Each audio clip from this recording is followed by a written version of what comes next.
السلام عليكم ورحمة الله وبركاته. الحمد لله حمدا كثيرا طيبا مباركا فيه، والصلاة والسلام على رسول الله وعلى آله وصحبه ومن والاه. أما بعد، من أسماء الله سبحانه وتعالى العزيز والجبار، وقد ذكر هذان الاسمان معا في قوله تعالى: هو الله الذي لا إله إلا هو الملك القدوس السلام المؤمن المهيمن العزيز الجبار المتكبر سبحان الله عما يشركون. ولم يرد اسم الجبار في القرآن إلا في هذه الآية. وأما العزيز فقد ورد في القرآن ما يقرب من 100 مرة.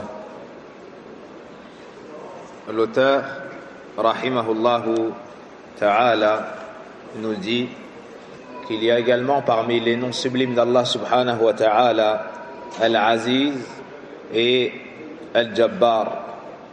Et ces deux noms ont été cités conjointement dans Suratul Hashr.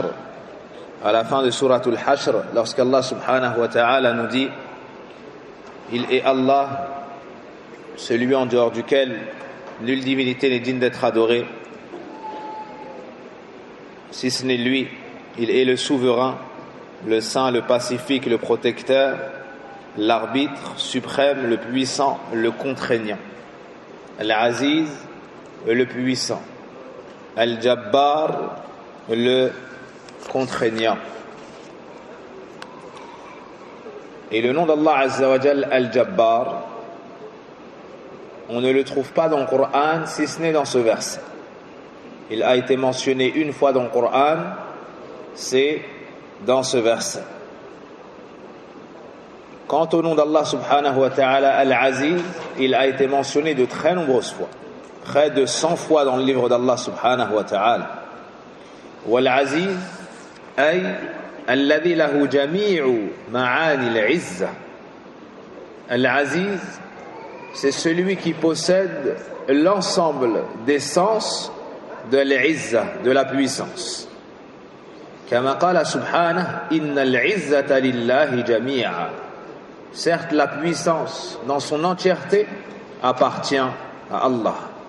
Ay alladhi lahu al-izzatu bi jami'i ma'aniha wa hiya tarji'u ila thalathati ma'ani kulluha thabitatun lillahi azza wa jalla ala at-tamam wal kamal. L'auteur rahimahullahu ta'ala nous dit: il possède la puissance dans tous les sens du terme. Ces sens sont au nombre de 3. Ces sens sont au nombre de 3. Allah Azza wa Jalla les possède tous. Et cela parfaitement et complètement. Al-ma'na al-awwal, le premier sens de la puissance d'Allah subhanahu wa ta'ala est izzatul quwwa. Min azza ya'uzzu. Min azza ya'azzu. Na'am.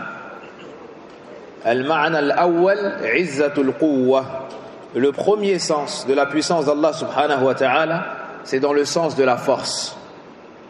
C'est dans le sens de la force. Ainsi, on dit azza ya'azzu.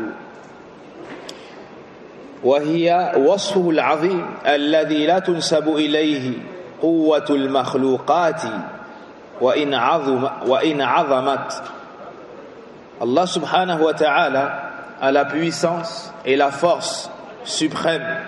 C'est un attribut sublime dans la mesure où l'on ne saurait lui attribuer la force des créatures aussi grande soit-elle. Quelle que soit la force des créatures, devant la force d'Allah subhanahu wa ta'ala, ça n'est que faiblesse. Et dans le Coran, on trouve قال الله تعالى إن الله هو الرزاق ذو القوة المتين. وقال تعالى ألم يروا أن الله الذي خلقهم هو أشد منهم قوة. وقال تعالى أولم يرى الذين ظلموا إذ نعم ولو يرى الذين ظلموا إذ يرون العذاب أن القوة لله جميعا وقال تعالى إن الله قوي شديد العقاب وقال تعالى وما قدر الله حق قدره إن الله لقوي عزيز. Donc le premier sens de la puissance d'Allah revient au sens de la force. Allah subhanahu wa ta'ala a la force sublime, absolue, complète, au-delà de laquelle il n'y a pas d'autre force ni puissance. Et dans les textes qu'on trouve dans Surat al-Dhariyat, dans Surat al-Silat, al-Baqarah, al-Anfal, al-Hajj, on trouve ce sens-là, la puissance d'Allah Azza wa Jal dans le sens de la force.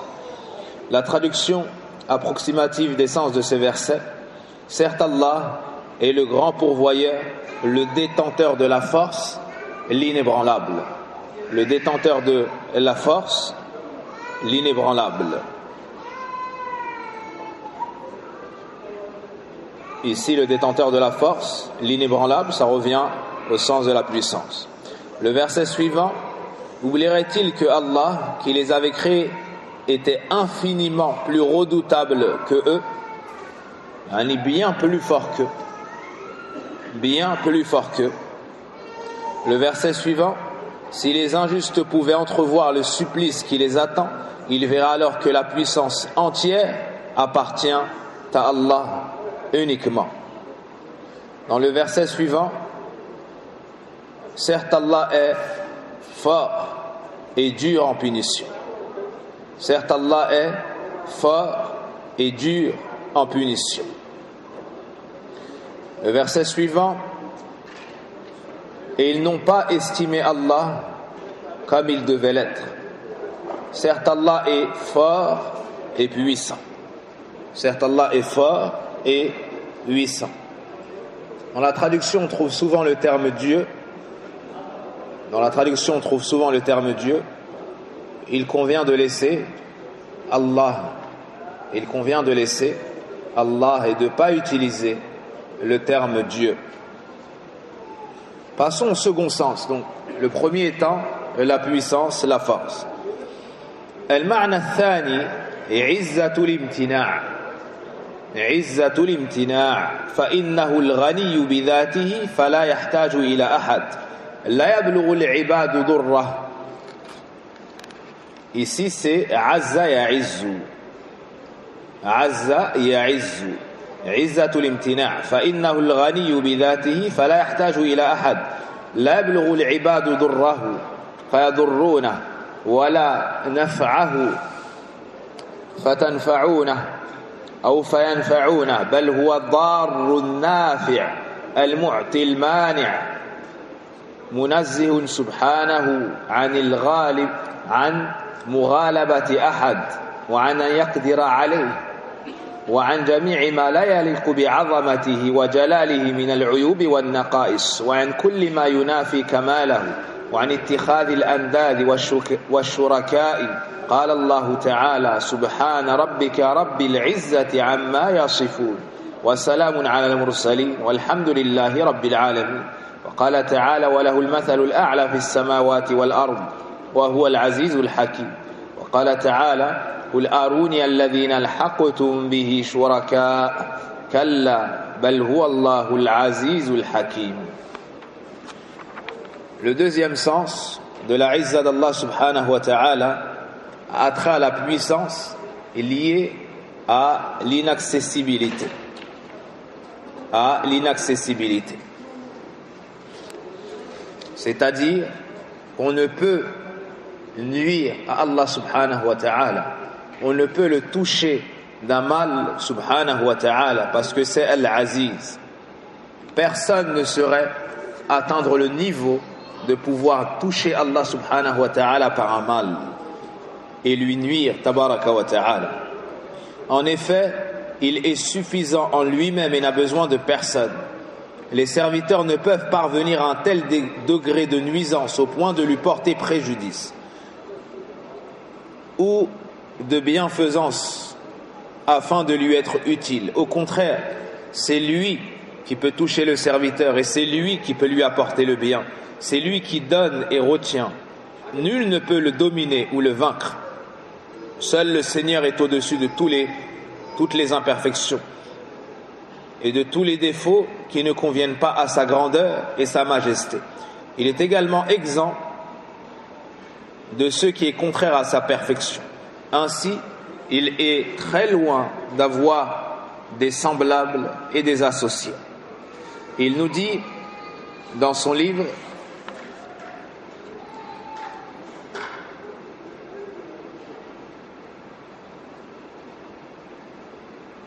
exempt soit ton Seigneur, le détenteur de la puissance, devant tout ce par quoi il le décrivent, et que la paix soit sur les envoyés et que toutes les louanges reviennent de droit à Allah, le Seigneur des mondes. Et il nous dit également: walahul mathalul a'la, à lui appartient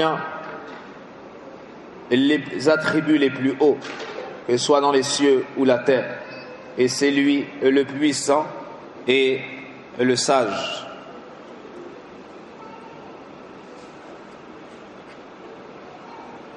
Dans le verset suivant, dit: montrez-moi ce que vous lui donnez comme associé. Mais il n'en a point, il est plutôt Allah le tout-puissant, le sage. Donc Allah tabaraka wa ta'ala, c'est Al-Aziz, il a Izzatul Imtina', il a la puissance absolue, de sorte à ce que personne n'ait la capacité de le toucher d'un mal, ni même de lui être utile ou profitable, tabaraka wa ta'ala, car il se suffit à lui-même, subhanahu. Wal ma'na thalith, le troisième sens mentionné par l'auteur ici: Izzatu al-qahri wal ghalabati li jami' al-kainat min azza ya'uz. Izzatu al-qahri wal ghalaba li jami' al-kainat فهي كلها مقهورة لله خاضعة لعظمته منقادة لإرادته ونواصي جميع المخلوقات بيده لا يتحرك منها متحرك ولا يتصرف متصرف إلا بحوله وقوته وإذنه فما شاء الله كان وما لم يشاء لم يكن ولا حول ولا قوة إلا بالله قل اللهم مالك الملك تؤتي الملك من تشاء وتنزع الملك ممن تشاء وتعز من تشاء وتذل من تشاء بيدك الخير إنك على كل شيء قدير تولج الليل في النهار وتولج النهار في الليل وتخرج الحي من الميت وتخرج الميت من الحي وترزق من تشاء بغير حساب.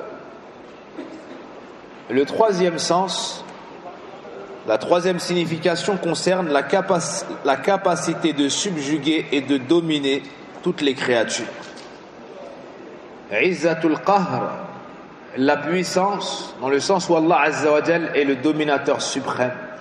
Il bat et domine et est au-dessus de l'ensemble de ces créatures, subhanahu wa ta'ala. Et l'ensemble de ces créatures sont contraintes à se soumettre devant sa grandeur, à se résigner, à respecter sa volonté. Allah tabaraka wa ta'ala est le décisionnaire. Nul ne peut se soustraire à sa volonté tabaraka wa ta'ala. Et nul ne peut dominer Allah tabaraka wa ta'ala, ni même faire face à sa puissance subhanahu wa ta'ala. Il est donc le dominateur suprême. Et toutes les créatures lui sont soumises, et ce devant sa grandeur, son immensité et sa volonté. Le toupet de l'ensemble de ces créatures sont dans sa main.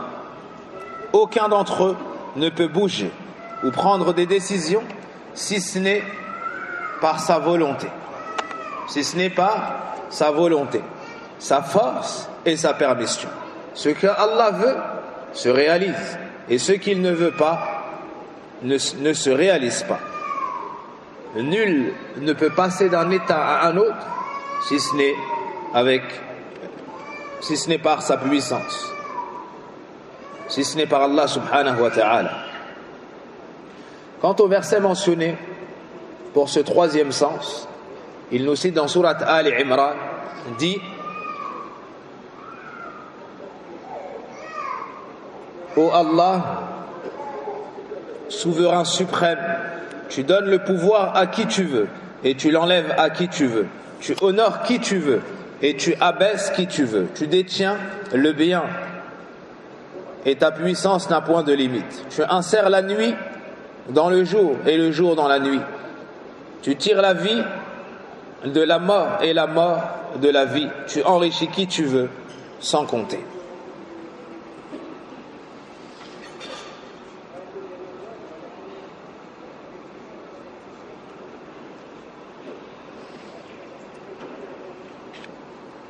On trouve également ce sens dans la parole d'Allah subhanahu wa ta'ala, dans l'histoire de Daoud et Suleyman alayhim as-salam: وَعَزَّنِي فِي الْخِطَابِ وَعَزَّنِي فِي الْخِطَابِ أي غلبني. ومن آثار الإيمان بهذا الاسم أن يكون ذل العبد لله وحده لا يلتجئ إليه ولا يحتمي إلا بحماه ولا يلوذ إلا بجنابه ولا يطلب عزه إلا منه. من كان يريد العزة فلله العزة جميعا وكلما كان العبد أعظم تحقيقا لذلك كان نيله للعزة أمكن ولله العزة ولرسوله وللمؤمنين. L'auteur, hafidhahullah ta'ala, après nous avoir mentionné ces trois sens, nous parle ici des effets de la croyance des musulmans au nom d'Allah subhanahu wa ta'ala al-Aziz. Et il nous dit, parmi les effets de la foi dans ce nom, on relève que le serviteur doit se soumettre uniquement à Allah. Il ne doit chercher refuge, protection et asile qu'auprès de lui et ne rechercher la puissance que de lui. Et dans le verset, celui qui recherche la puissance doit savoir que la puissance appartient tout entièrement à Allah. Plus le serviteur concrétise cela, plus il lui sera possible d'acquérir la puissance. Plus tu as conscience que la puissance est entièrement auprès d'Allah, plus tu te diriges vers lui lorsque tu la recherches, plus Allah subhanahu wa ta'ala te l'accordera. Plus Allah azza wa jal te l'accordera.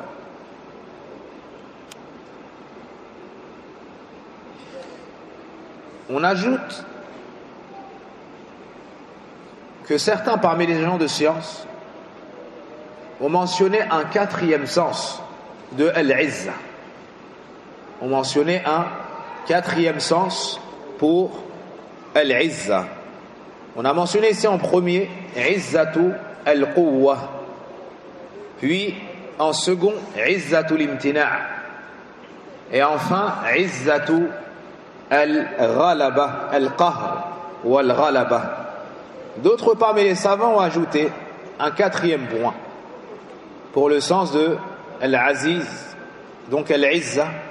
قالوا هو الشيء النفيس النادر والمراد أن الله سبحانه وتعالى ليس كمثله شيء. هذه فائدة. ونزيد من فوائد الإيمان بهذا الاسم أن العبد يكتسب سكينة ويقينا بنصرة الله سبحانه وتعالى لأن الله هو العزيز والقوي هو الغالب وإذا كان الله عز وجل معك فأنت الفئة التي لا تغلب. Parmi les effets bénéfiques de la croyance en ce nom d'Allah Al-Aziz, le fait que tu atteignes la sérénité, l'apaisement et la tranquillité. Pourquoi? Parce que tu as la certitude qu'Allah est le puissant, qu'Allah est le plus fort, le dominateur suprême. Ainsi, si Allah est avec toi, tu ne redouteras plus personne après lui subhanahu wa ta'ala. Si Allah est avec toi, tu es le groupe imbattable. Et on nous mentionne en une analogie. Imaginez un homme qui reçoit le soutien d'un gouverneur possédant une des armées les plus fortes. Et il lui dit: je suis avec toi. Tu n'as rien à craindre, je suis avec toi. Ce dernier aura un apaisement. Ce dernier se sentira fort et secouru. Walillahi al-mathalul a'la. Que dire alors si celui qui est avec toi c'est Allah, le roi des rois et leur maître à tous, subhanahu wa ta'ala. Wa ma ya'lamu junuda rabbika illa hu. Et nul ne connaît l'armée de ton Seigneur si ce n'est lui. Un virus envoyé dans les nations les plus fortes et les plus avancées dans toutes sortes de technologies, que cela a paralysé l'ensemble de leur économie, de leur milieu médical, aérien, aéroportuaire, maritime. Subhanallah al-Azim, al-Aziz, al-Jabbar. Subhanallah, un virus qui a mis la frayeur sur la terre d'Allah subhanahu wa ta'ala. Ces derniers qui disaient: Man ashaddu minna quwwa. En Chine, ils disaient, comme on dit les peuples anciens, dans Surat Fussilat: Man ashaddu minna quwwa. Qui est plus fort que nous? Qui est plus nombreux que nous? Qui est plus fort que nous? Allah subhanahu wa ta'ala, celui qui les a créés, est plus fort qu'eux. Et avec un petit virus qui ne fait pas du tout partie des virus les plus dangereux, voici qu'ils sont tous paralysés. Toi, tu as avec toi Allah subhanahu wa ta'ala al-Aziz. Ainsi, tu es complètement apaisé. Ainsi, tu es complètement apaisé et tranquillisé. Parce que tu sais que si Allah subhanahu wa ta'ala est avec toi, personne ne pourra te toucher sans sa permission. Personne ne pourra t'atteindre si ce n'est selon ce qui t'a été décrété. Ainsi, le musulman, il recherche la puissance qu'auprès d'Allah subhanahu wa ta'ala. Et il ne la recherche pas à autre que lui. Il ne la recherche pas à autre que lui. Une faïda, une des causes pour obtenir la puissance. Une des causes pour obtenir la puissance, le fait de pardonner aux autres. Le fait d'être humble, le fait d'excuser celui qui t'a opprimé, le fait de pardonner, d'excuser celui qui t'a opprimé dans ton droit, celui qui t'a opprimé dans ton droit. Pour preuve, le prophète sallallahu alayhi wa sallam, comme l'a rapporté l'imam Muslim, nous dit: Ma zadallahu abdan bi'afwin illa izza. Allah ne fait qu'ajouter à son serviteur qui pardonne que puissance. Que puissance. Et Shaitan vient aux serviteurs et leur fait croire que s'ils pardonnent, ça veut dire qu'ils sont faibles et humiliés. Ça veut dire qu'ils ne sont pas capables de se défendre et de dominer. Ça vient du Shaitan. Quant à l'islam, il appelle le fort, celui qui a la chose dans sa main, celui qui est en position de force, à pardonner. Et l'islam nous enseigne que celui qui arrive à battre son nefs, il va battre le shaitan, ainsi Allah va lui accorder force et puissance. Ainsi Allah va l'élever et lui accorder force et puissance. Et le plus fort de la communauté, le prophète Mohammed ibn Abdillah sallallahu alayhi wa sallam, après avoir subi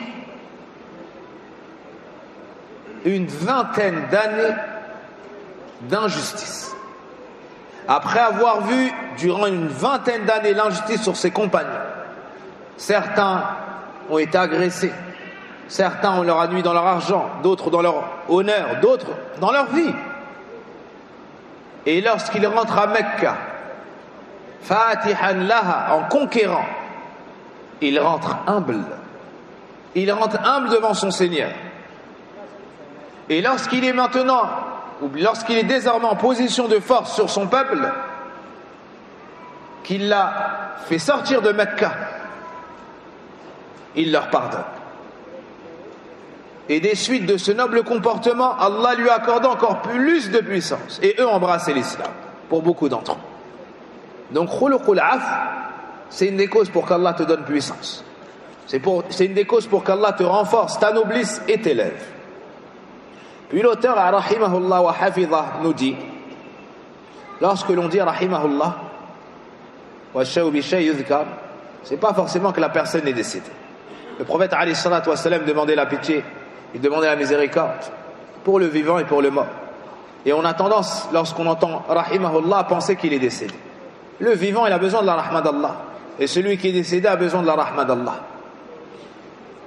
والعزة بمعنى القهر هي أحد معاني الجبار فإن من معاني الجبار أي أنه القاهر لكل شيء الذي دان له كل شيء وخضع له كل شيء فالعالم العلو والسفلي بما فيهما من المخلوقات العظيمة كلها قد خضعت في حركاتها أو في حركتها وسكناتها وما تأتي وما تذر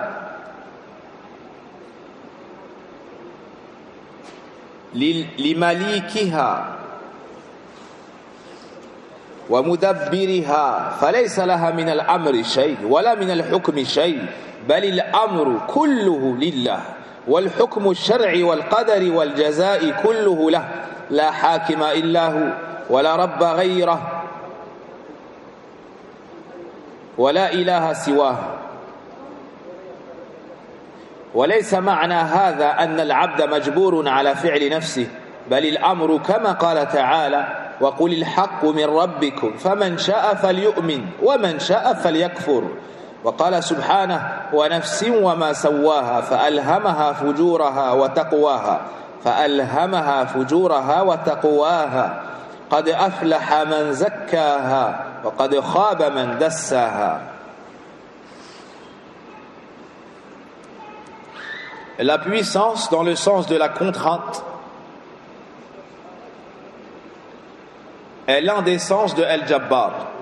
En effet, parmi les significations de ces derniers, on note il est celui qui maîtrise toutes choses, celui envers lequel toute chose est redevable et devant lequel toute chose s'incline.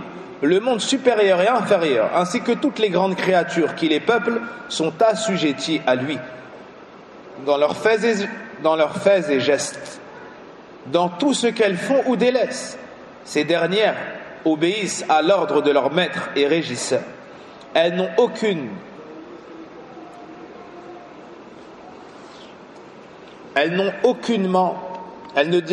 détiennent aucunement le jugement. Elles n'ont aucunement le pouvoir de décréter. Au contraire, cette chose-là dans son intégralité appartient à Allah. De même que la décision par rapport, de même que le jugement législatif, le jugement dans le décret, c'est-à-dire le destin, tout ce qui est décrété, et le jugement dans la rétribution, ces trois types de jugements sont entièrement la propriété d'Allah subhanahu wa ta'ala. Il n'y a de juge si ce n'est lui. Et il n'y a de seigneur en dehors de lui. Et il n'y a point de divinité réellement digne d'être adorée en dehors de lui. Attention, cela ne veut pas dire que le serviteur soit contraint dans ses actes. Attention, cela ne signifie pas que le serviteur est contraint dans ses actes. Ça, c'est une croyance erronée et innovée qui est le dogme d'une secte qui s'appelle Al-Jabriya.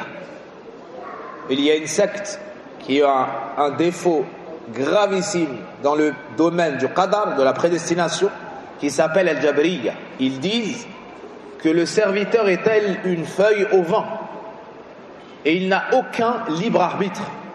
Quand il prie, quand il jeûne, c'est Allah qui fait, ça n'est pas lui. Il est contraint. Il n'a pas de libre arbitre. Ça, c'est leur mauvaise croyance. Nous, Ahl Sunnah, nous disons qu'Allah subhanahu wa ta'ala est le dominateur suprême, qu'il est celui qui dirige tout, qui décide de tout. Néanmoins, il a accordé au serviteur un libre arbitre et une volonté. Si ce n'est que cette volonté est sous la volonté suprême de son Seigneur. Si ce n'est que cette volonté est sous la volonté suprême de son Seigneur. Ainsi, quand le serviteur prie, c'est lui réellement qui prie. Quand il adore Allah, c'est lui réellement qui adore Allah Azza wa Jal.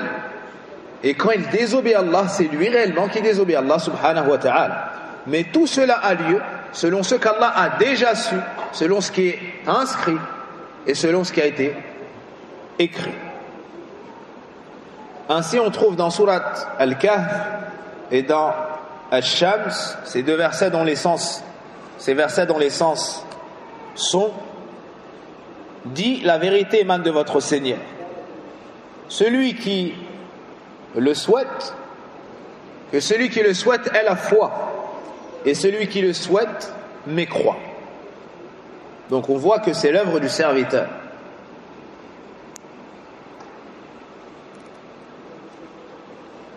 Par l'âme est celui qui l'a façonné harmonieusement et qui lui a inspiré son libertinage et sa piété. En vérité, l'homme qui purifie son âme sera sauvé, et celui qui la corrompt sera réprouvé. Passons maintenant au nom d'Allah Azza wa Jal, Al-Jabbar. L'auteur nous dit: Al-Jabbar lahu thalathatu ma'ani. Al-Jabbar a trois sens, le contraignant. Al-awwal bi ma'na al-qahhar kama taqaddam. Le premier sens de Al-Jabbar est déjà passé, c'est le contraignant, le dominateur suprême. Le dominateur suprême. Al-thani yarji'u ila lutfi al-rahmati wal-ra'fa fahuwa alladhi yajburu al-kasir wa yughni al-faqir wa yuyassiru al-mu'sir أو وييسر العسير ويجبر المريض والمصاب بتوفيقه للصبر وتيسير المعافاة له. L'auteur Hafidhahullah Ta'ala nous dit le second sens de Al-Jabbar. Il est celui qui, ou plutôt le second sens de Al-Jabbar fait référence à la grâce de la miséricorde et de la compassion. Allez, ça revient aux attributs de douceur, aux attributs de miséricorde, aux attributs de grande compassion. C'est lui qui réduit la fracture d'une personne. C'est Allah Azza wa Jal qui réduit la fracture d'une personne, enrichit le pauvre, rend aisé celui qui est ardu. Il console le malade et l'affligé en l'aidant à faire preuve d'endurance et en lui facilitant la guérison. En contrepartie de sa souffrance, il lui accorde une grande récompense. Une grande récompense. Donc le deuxième sens de Al-Jabbar, c'est celui qui vient accorder assistance, refuge, douceur, miséricorde, pitié à celui qui est dans la difficulté, la pauvreté, à celui qui est malade. Il le guide et l'aide à être endurant et puis il lui facilite la guérison.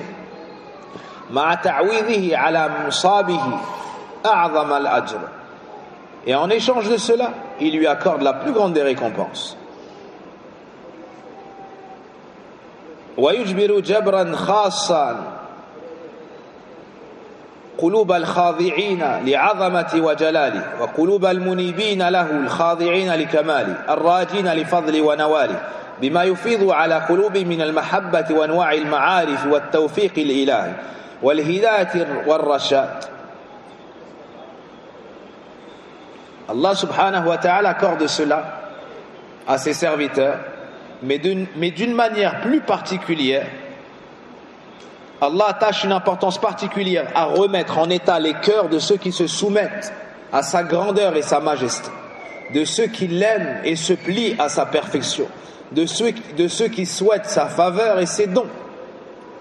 Il agit ainsi en répandant dans leur cœur l'amour, les divers types de connaissances et de la grâce divine.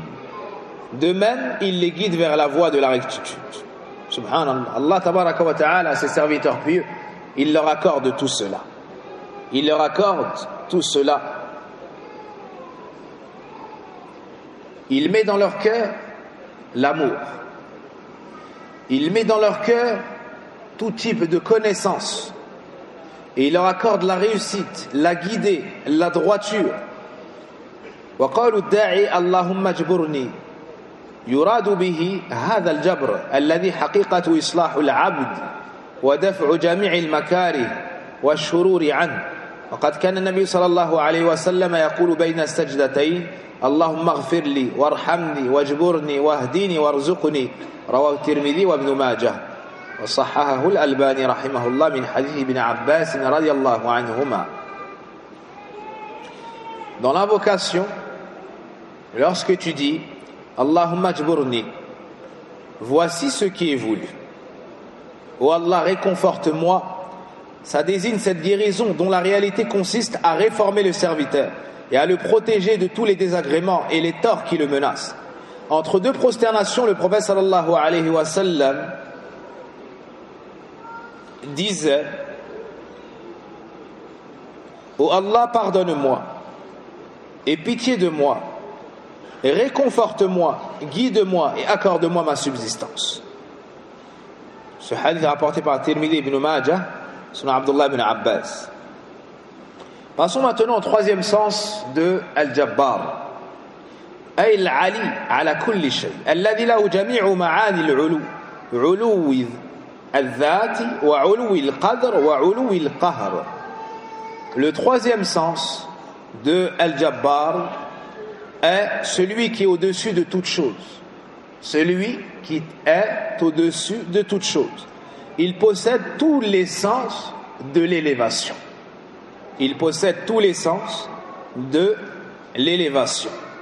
Il est élevé de par son essence. Par rapport à son essence. Il est élevé par rapport à son rang. C'est-à-dire la perfection de ses attributs. Et il est élevé dans le sens de la domination. Allah Azza wa Jalla est au-dessus de tout, lui-même de par son essence, lui-même de par la perfection de ses attributs, et troisièmement, lui-même de par sa domination absolue sur l'ensemble de ses créatures. Al-Ulu a ces trois sens-là, ces trois domaines-là d'élévation. L'élévation de par l'essence, c'est-à-dire qu'Allah est au-dessus de tout, de toutes ses créatures. La créature la plus haute étant l'Arsh. Allah Azza wa Jalla est au-dessus des cieux, au-dessus du Arsh, au-dessus du trône. Ulu al-Qadr, ça signifie Ulu al-Sifat, Kamaluha. Ulu al-Qadr, ça signifie la perfection d'Allah dans ses attributs. Il est au-dessus, il est parfait, subhanahu wa ta'ala. Et Ulu al-Qahr, ça signifie le fait d'être au-dessus des autres par la domination, par la force. وقد كان نبينا صلى الله عليه وسلم يعظم ربه في ركوعه وسجوده بذكر جبروت الله عز وجل الدال عليه اسمه الجبار.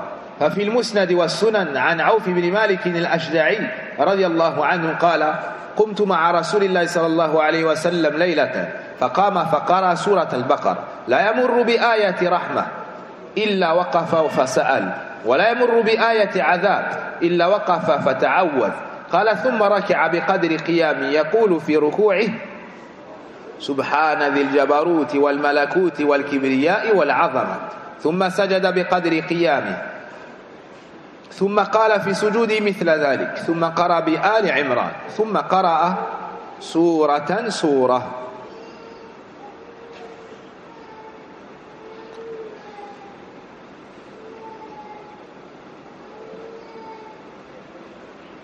Quand il s'inclinait, se prosternait, notre prophète sallallahu alayhi wa sallam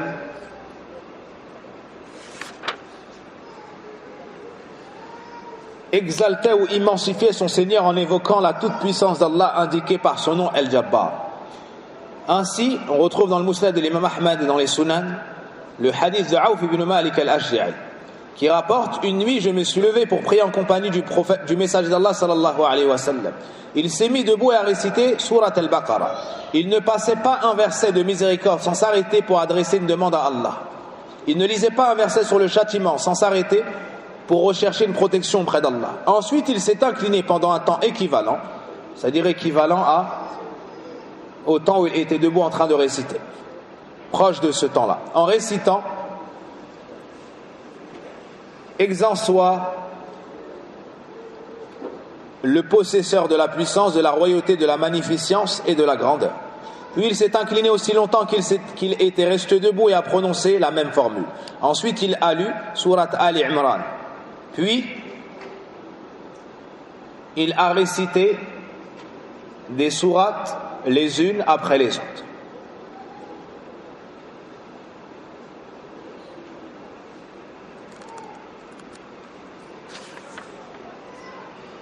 والجبروت لله وحده ومن تجبر من الخلق باء بسخط الله واستحق وعيده وقد توعد جل وعلا من كان كذلك بالنكال الشديد والطبع على القلوب ودخول النار يوم القيامة. قال الله تعالى كذلك يطبع الله على كل قلب متكبر جبار. وقال تعالى واستفتحوا وخاب كل جبار عنيد من ورائه جهنم ويسقى من ماء صديد يتجرعه ولا يكاد يسيغه ويأتيه الموت من كل مكان وما هو بميت ومن ورائه عذاب غليظ. وروى أحمد والترمذي عن أبي هريرة رضي الله عنه قال رسول الله صلى الله عليه وسلم يخرج عنق من النار يوم القيامة له عينان يبصر بهما وأذنان يسمع بهما ولسان ينطق به فيقول إني وكلت بثلاثة بكل جبار عنيد وبكل من ادعى مع الله إلها آخر والمصورين.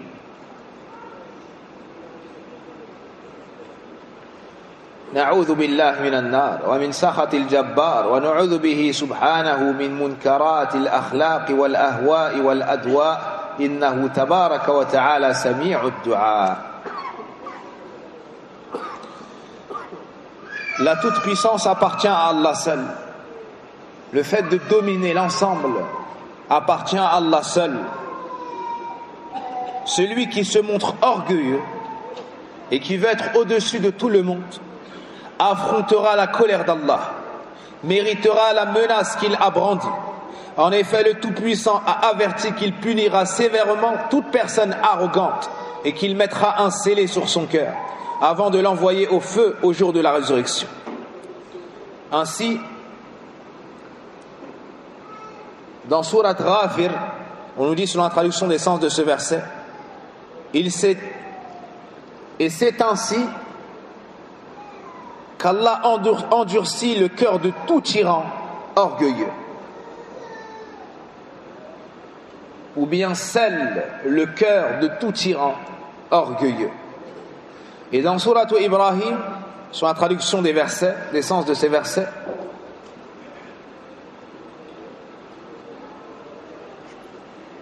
Wastaftahu, ils ont traduit, les prophètes demandèrent alors à Allah la victoire. Et aussitôt tout tyran insolent fut déçu, en attendant de se retrouver en enfer, où sa boisson sera faite d'eau fétide, qu'il tentera d'absorber à petite gorgée, et c'est avec peine qu'il pourra y arriver. Et la mort l'assaillira de toutes parts, mais il n'en mourra pas pour autant, car il est appelé à subir un terrible châtiment. Allah subhanahu wa ta'ala nous informe que les tyrans et ceux qui tentaient de dominer les serviteurs d'Allah, de les opprimer injustement, Allah azza wa jal les humiliera au jour de la résurrection. Il les avilira le jour de la résurrection. On nous dit même qu'ils seront ressuscités tels des petites fourmis. Ils seront ressuscités tels des petites fourmis, les orgueilleux. Et les gens leur marcheront dessus. Les gens leur marcheront dessus. Et ils essayeront d'éviter cela. Eux, dans ce bas monde, ils se gonflaient d'orgueil. et tentaient d'avilir les serviteurs d'Allah, d'avilir les croyants. Allah Azza wa Jal va les rétribuer pour cela yawm al-qiyamah en les ressuscitant amthal al-dharr, telles des petites fourmis. Telles des petites fourmis, et les gens leur marcheront dessus et ils essayeront de les éviter. Il a été rapporté dans le recueil de l'imam Ahmed al-Tirmidhi selon Abu Hurayrah radiyallahu anhu que le message d'Allah sallallahu alayhi wa sallam nous dit: au jour de la résurrection sortira du feu, c'est-à-dire de l'enfer, un coup. Sortira du feu de l'enfer un coup doté de 2 yeux avec lesquels il voit, de 2 oreilles avec lesquelles il entend, d'une langue avec laquelle il parle. Il annoncera: on m'a confié la charge de 3 catégories de gens. On m'a confié la charge de 3 catégories de gens. La première, tout tyran entêté. Tout tyran entêté. La deuxième, toute personne qui prétend qu'il y a une autre divinité avec Allah. Troisièmement, ceux qui font les représentations. Troisièmement, ceux qui font les représentations. Les photos et autres de ceux qui possèdent une âme. Qu'Allah nous préserve du feu et de la colère de Al-Jabbar. Nous demandons au Seigneur de nous protéger contre nos mauvais ou bien les mauvais traits de caractère, les passions et les maladies. Il est certes celui qui entend les invocations, dans le sens qui exauce les invocations, béni, exalté soit-il. Voici pour les noms d'Allah subhanahu wa ta'ala, Al-Aziz et Al-Jabbar. Nous marquons une légère pause et on poursuit avec les noms d'Allah, Al-Qarib et Al-Mujib. La semaine passée, nous avons étudié le nom d'Allah Azza wa Jal,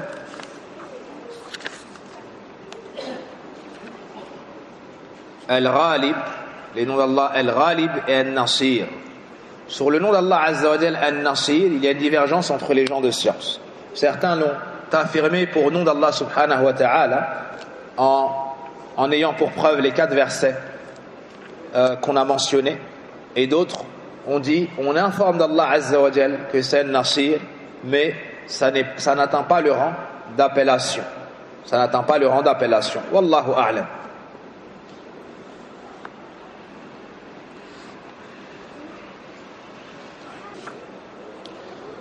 Alhamdulillah, wassalatu wassalamu ala rasulillah wa ala alihi wa sahbihi wa man walah, amma ba'd. Wa min asma'illahi subhanahu wa ta'ala al-husna al-qarib wal-mujib. Wa qad jama'a Allahu bayna hadhayn al-ismayn fi qawlihi wa ila thamud akhahum salihan qala ya qaumi i'budu Allaha ma lakum min ilahin ghayruhu هو أنشأكم من الأرض واستعمركم فيها فاستغفروه ثم توبوا إليه إن ربي قريب مجيب. ولم يرد المجيب في غير هذا الموضع، وأما القريب فقد ورد في موضعين آخرين هما قوله تعالى وإذا سألك عبادي عني فإني قريب أجيب دعوة الداعي إذا دعان فليستجيبوا لي وليؤمنوا بي لعلهم يرشدون.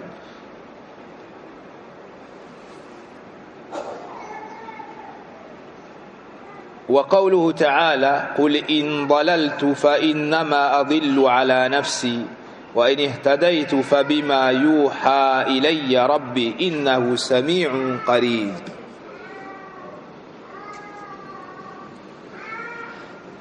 وقرب الله. Ou avant ça, donc parmi les noms d'Allah Azza wa Jal, il y a Al-Qarib, celui qui est proche, Al-Mujib, celui qui répond.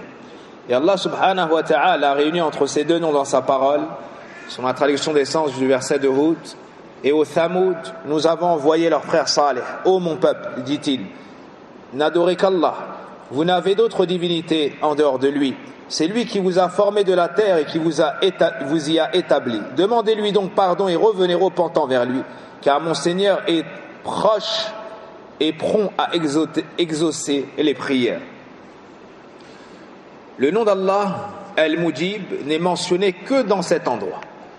Le nom d'Allah, Al-Mujib, n'est mentionné que dans ce passage du Coran, de Sourate Hud. Quant au nom d'Allah, Al-Qarib, il a été mentionné dans 2 autres versets, à savoir dans Surat Hud et dans Surat Saba. Si mes serviteurs t'interrogent à mon sujet, c'est plutôt Surat al-Baqarah.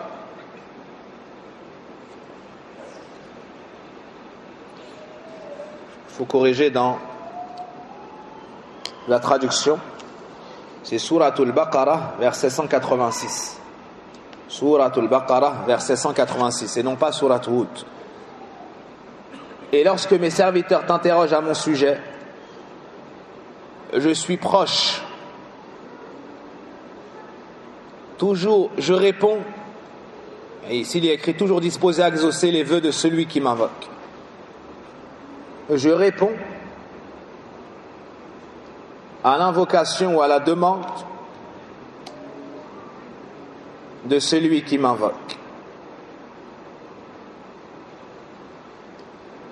Qu'ils aient foi en moi, afin qu'ils soient bien guidés vers la voie du salut. Puis dans Surat Saba, dit, si je suis dans l'erreur, j'en supporterai seul les conséquences. Et si je suis dans la bonne voie, c'est aux révélations de mon Seigneur que je le dois, car il entend tout et il est tout proche. وقرب الله الذي تدل عليه هذه الآيات هو قرب خاص من العابدين المحبين الداعين المستجيبين، قرب لا يدرك له حقيقة،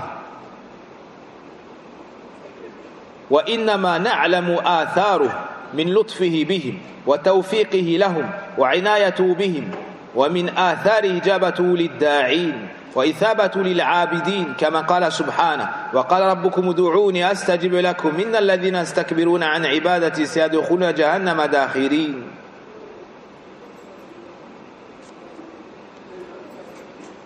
Cette proximité divine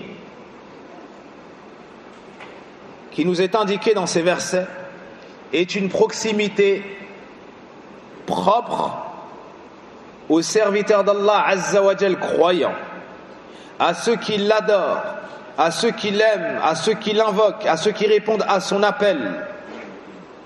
C'est un rapprochement qu'on ne peut appréhender réellement, mais dont on ressent les effets à travers sa bienveillance envers eux, la grâce qu'il leur accorde, le soin dont il les entoure, l'exaucement de leurs invocations et la récompense qu'il donne à ceux qui l'adorent.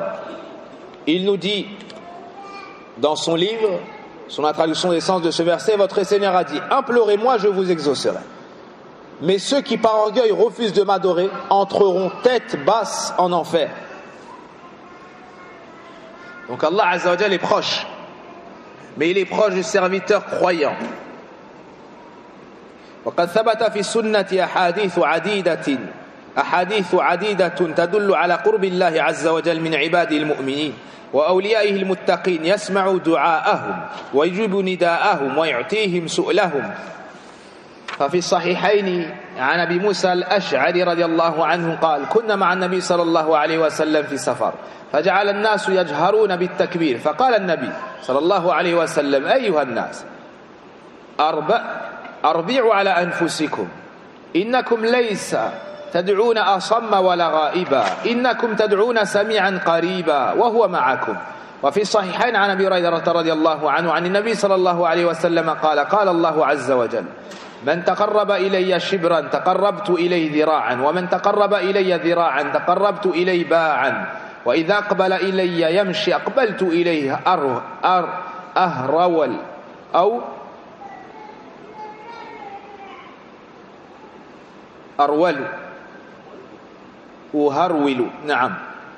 واسمه تعالى المجيب يدل على أنه سبحانه يسمع دعاء الداعين ويجيب سؤال السائلين ولا يخيب مؤمنا دعاه ولا يرد مسلما ناجاه ويجيب سبحانه ويحب سبحانه أن يسأله العباد جميع مصالحهم الدينية والدنيوية من الطعام والشراب والكسوة والمسكن كما يسألونه الهداية والمغفرة والتوفيق والصلاح والإعانة على الطاعة ونحو ذلك.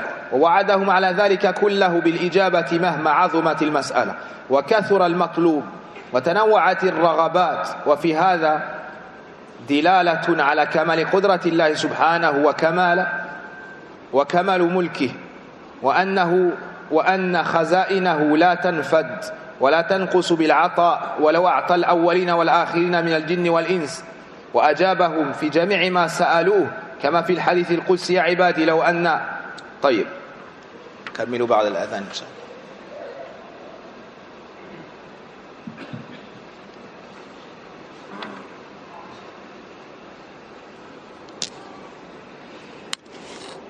Dans la sunna, de multiples hadiths authentiques prouvent qu'Allah est proche de ses serviteurs croyants et de ses pieux alliés. Il démontre qu'il entend leurs invocations, il répond à leurs appels et qu'il accède à leurs demandes. Ainsi, dans les deux authentiques, Abu Musa al-Ash'ari raconte: nous étions en compagnie du messager d'Allah sallallahu alayhi wa sallam en voyage. Lorsque les gens se mirent à faire le takbir à voix haute. Takbir, c'est le fait de dire Allahu Akbar, Allah est plus grand que toute chose. Le prophète sallallahu alayhi wa sallam les reprit: ô vous les gens, ménagez-vous, soyez doux envers vous-même, vous n'invoquez pas celui qui est sourd ou absent, au contraire vous invoquez celui qui entend, qui est proche et qui vous accompagne.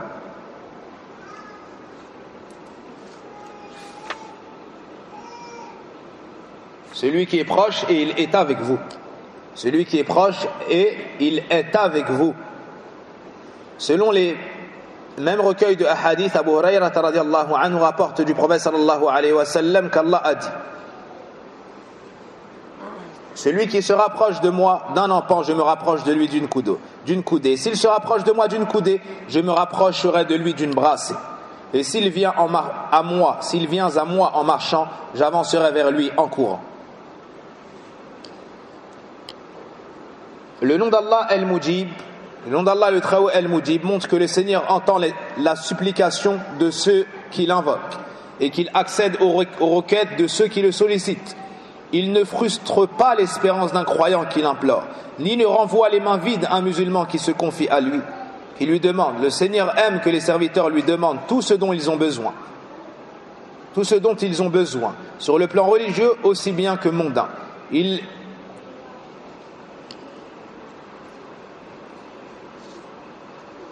Que ce soit la nourriture, la boisson, les vêtements, le logement. Il lui demande également la guidée, le pardon, la réussite, la réforme. Il demande également à Allah subhanahu wa ta'ala de nous aider ou de les aider à lui obéir. En contrepartie, il a promis de répondre à tous ses désirs, aussi diversifiés soient-ils, et à toutes ses requêtes, aussi grandes et nombreuses soient-elles. Il y a aussi l'indication que le pouvoir d'Allah est complet. Il en va de même pour sa royauté, ses trésors qui ne se tarissent pas, et son don qui ne diminue pas, quand bien même il donnerait satisfaction au premier et au dernier des djinns et des hommes, en exaucant toutes leurs demandes. À ce propos, dans un hadith divin, il affirme: Ya ibadi law anna walakum wa akhirakum wa insakum wa jinnakum qamu fi sa'idin wahidin fasa'aluni fa'a'taytu kulla insanin mas'alata ma naqasa dhalika mimma 'indi illa kama yanqusu al-khaytu أو المخيط إذا أدخل البحر. رواه مسلم. وفي الصحيحين عن أبي هريرة رضي الله عنه عن النبي صلى الله عليه وسلم قال: إذا دعا أحدكم فلا يقول اللهم اغفر لي إن شئت ولكن ليعزم المسألة وليعظم الرغبة فإن الله لا يتعاظم شيء أعطاه. Dans le hadith à thème divin, nous trouvons, ô mes serviteurs, si le premier et le dernier d'entre vous, hommes et djinns confondus, s'étaient tenus dans une seule et même plaine pour me solliciter, que je donnais à chacun satisfaction, cela ne diminuerait en rien ce qu'il y a auprès de moi, si ce n'est dans la mesure qu'une aiguille plongée dans l'eau enlèverait de l'océan. Rapporté par Muslim. Et dans les deux authentiques, le hadith d'Abu Huraira, où le prophète sallam exhorte: quand l'un d'entre vous invoque, qu'il ne dise point « Oh Allah, pardonne-moi si tu veux », mais qu'il soit déterminé dans sa demande et que son désir soit grand. En effet, rien n'est trop grand pour qu'Allah ne l'octroie. وقد ورد في السنة النبوية أحاديث عديدة في الترغيب بالدعاء وبيان أن الله تبارك وتعالى يجيب الداعين ويعطي السائلين وأنه جل وعلا حي كريم أكرم من أن يرد من دعاه ويخيب من ناجاه أو يمنع من سأله. Et dans la sunna prophétique, de nombreux hadiths incitent à invoquer Allah. Il souligne aussi qu'Allah répond à ceux qui l'implorent et qu'il exauce ceux qui le sollicitent. Le Tout-Puissant est pudique et généreux, il est trop noble pour renvoyer les mains vides celui qui l'invoque, pour frustrer les attentes de celui qui se confie à lui ou pour priver celui qui lui adresse une requête. Dans le requête d'Abu Daoud et Tirmidhi et d'autres, selon Salman al-Farisi, le prophète sallam nous dit Inna Allah hayyun karim yastahi min abdihi idha rafa'a yaday ilayhi an yaruddahuma sifra. Dans le hadith de Salman al-Farisi, certes Allah est pudique, noble, il a honte de son serviteur lorsqu'il lève les mains de les lui rendre vides.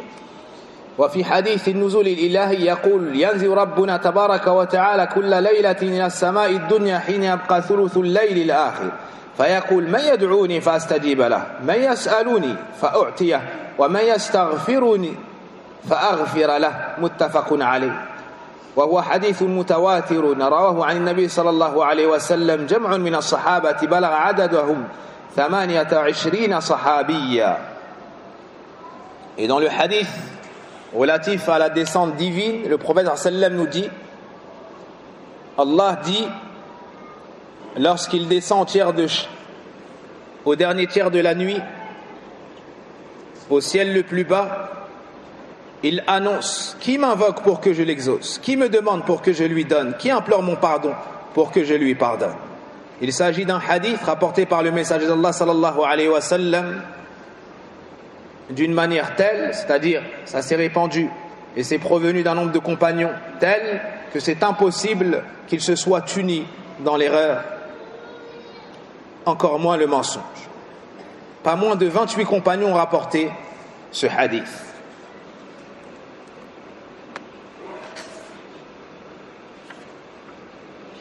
وجاء في الحديث القدسي في بيان منزلة أولياء الله المتقين أن الله تبارك وتعالى يقول من عادى لي وليا فقد آذنت بالحرب وما تقرب إلي عبدي بشيء أحب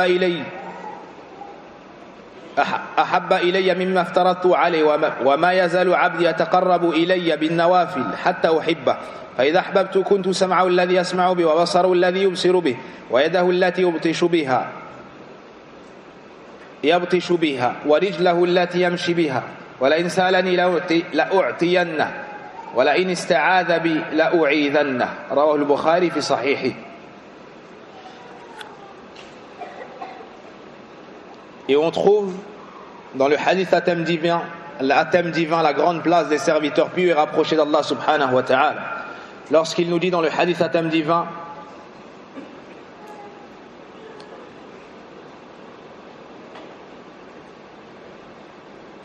je déclare la guerre à celui qui témoigne de l'hostilité à l'égard de l'un de mes alliés. Mon serviteur ne se rapproche pas de moi par une chose plus chère à moi que l'obligation que je lui ai prescrite. Mon serviteur ne cesse de se rapprocher de moi par des œuvres recommandées. Vous barrez surrogatoire, vous écrivez recommandé, jusqu'à ce que je l'aime. Quand je l'aime, je deviens l'ouïe avec laquelle il l'entend, la vue avec laquelle il voit, la main avec laquelle il saisit et le pied avec lequel il marche. S'il me demande, je l'exaucerai. Et s'il cherche protection près de moi, je la lui accorderai. Rapporté par l'imam al-Bukhari. فنسأل الله سبحانه وتعالى بأسمائه الحسنى وصفاته العلى وهو السميع المجيب القريب أن يرفع عنا هذا البلاء ونسأل الله سبحانه وتعالى عفو العافية. اللهم صل على محمد وعلى آل محمد كما صليت على آل إبراهيم إنك حميد مجيد. اللهم بارك على محمد وعلى آل محمد كما باركت على آل إبراهيم إنك حميد مجيد.